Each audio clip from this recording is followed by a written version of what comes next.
Good evening, I'm Brian Reagan. This is Tyler Kelly. And we welcome you to our Twilight Talks on Abraham. And tonight we're going backward a little bit to Genesis chapter 21, verse 22 through the end of the chapter, Tyler.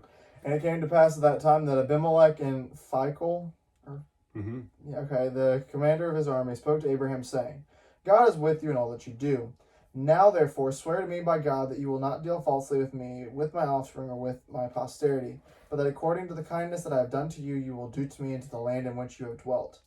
And Abraham said, I will swear. Then Abraham rebuked Abimelech because of the well of water which Abimelech's servants had seized. And Abimelech said, I do not know who has done this thing. You did not tell me, nor had I heard of it until today. So Abraham took sheep and oxen and gave them to Abimelech, and the two of them made a covenant. And Abraham set 7 ewe lambs with the flock by themselves. Then Abimelech asked Abraham, What is the meaning of these 7 ewe lambs which you have set by themselves?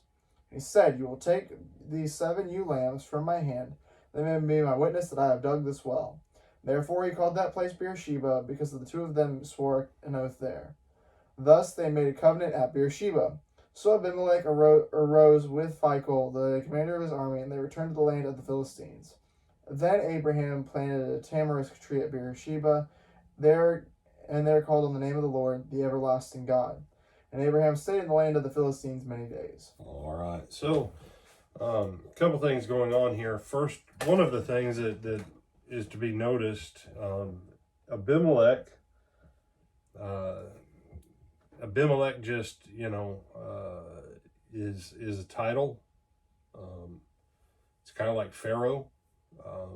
So you'll see other Abimelechs in the book of Genesis. They're not all necessarily the same guy, but it's the same office among those people. It's kind of like president. Oh, I hate the president of the United States. Well, which one? Well, I hate them all. Well, okay. I love the president of the United States. Which one? I love them all. Well, okay. That's kind of the way it is with Abimelech. Phicol, he has a designated name, and you say, how do you know Abimelech? Because Abimelech, Melech is king, and Ab is father, like Abraham or Abram, mighty father, father of many. So this Abimelech, father of a king. And so Phicol, that's his name. He's designated as the commander or the chief of staff of Abimelech's armies. And it's an interesting thing that a general accompanies the king to go talk to a peasant shepherd. Now Tyler's like, we've already established he's not a peasant shepherd. That's the point. Abimelech takes his general with him to go for this conversation. Probably because Abraham's recognized as a warrior king in his own right. And they're having a dispute over wells. And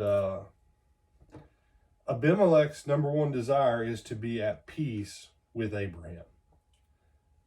They had the issue where Abraham lied. Literally deceived, last chapter. Last chapter. And nearly got you killed. Yeah. So, when Abimelech says, we know that God's with you and you're blessed.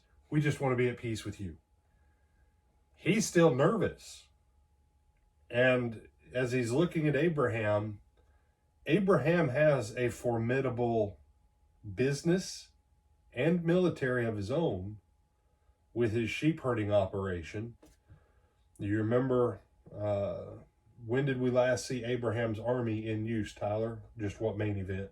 I assume it was fighting off all the people or all the kingdoms that tried taking Sodom and Gomorrah, or just Sodom, whichever it was. Yeah, Sodom and Gomorrah, yeah. Okay, and then Abraham's army went and got his nephew back. Mm-hmm. And he'd have been fine probably had it not been someone come and said, your nephew got kidnapped too. Oh, well, I gotta go to war then, get my nephew back.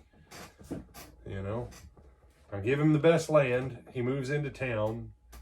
Now he's taken captive. I got to go get him back. And while I rescue him, I might as well rescue everybody else. Come on, standing military of mine, trained for war. And the solution that they come to is they take an oath with each other, and then they make a covenant with each other. You say, yeah, I'm going to make a point about covenant. Because right here in chapter 21, with the birth of Isaac, you have Isaac being circumcised at 8 days. Before that, you had the issue with Abimelech and Abraham and Sarah. Right after God had Abraham cut himself into the covenant with his whole household in chapter 19. This thing of covenant, everything is resolved with a covenant. Because a covenant ultimately takes two parties. One who's stronger, one who's lesser. And in this thing with Abraham and Abimelech, Abimelech is acknowledging, you're the stronger party here, if for no other reason than you've got a God that I'm terrified of. But it sets and establishes how each side will behave in their dealings with one another. And so when we talk about the new covenant, Tyler,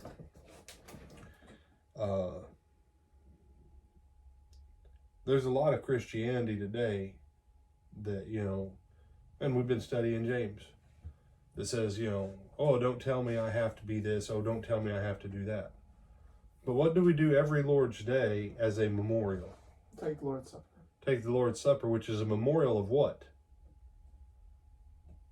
His sacrifice. Okay. Specifically, Jesus says when he institutes it, this is the covenant of my blood, or in my blood. And when everyone else drank of it and ate of it, they were agreeing to his covenant, to enter into it with him, that placed expectations on them, but it also placed expectations on him.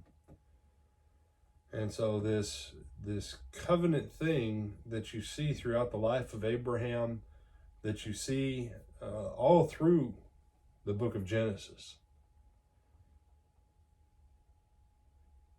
it's there because all of it is trying to show us, when we come into Christ, the nature of our fellowship and relationship with God. And that is, we entered a covenant and said we would behave a certain way, we would live a certain way, we would do things a certain way. On our part of it, and on his part of it, he says, I will do these things for you, and I will be this way for you. And I bound my eternal self to keep my word. And when we entered covenant, we bound our eternal selves, because once we were born, we're not eternal in the sense that we were before our beginning, but we are eternal in the sense that from the moment we're conceived, we are spirit beings that never die. Whether you go to heaven or hell, eternity's forever. And so when we enter into covenant with God, it's forever. And if we violate it, the consequence is forever. So, do you have any thoughts on this passage? No, sir. All right. Do you have any thoughts about covenant? Not off the top of my head. Okay. With that, we bid you good evening. Lord willing, we'll see you in the morning.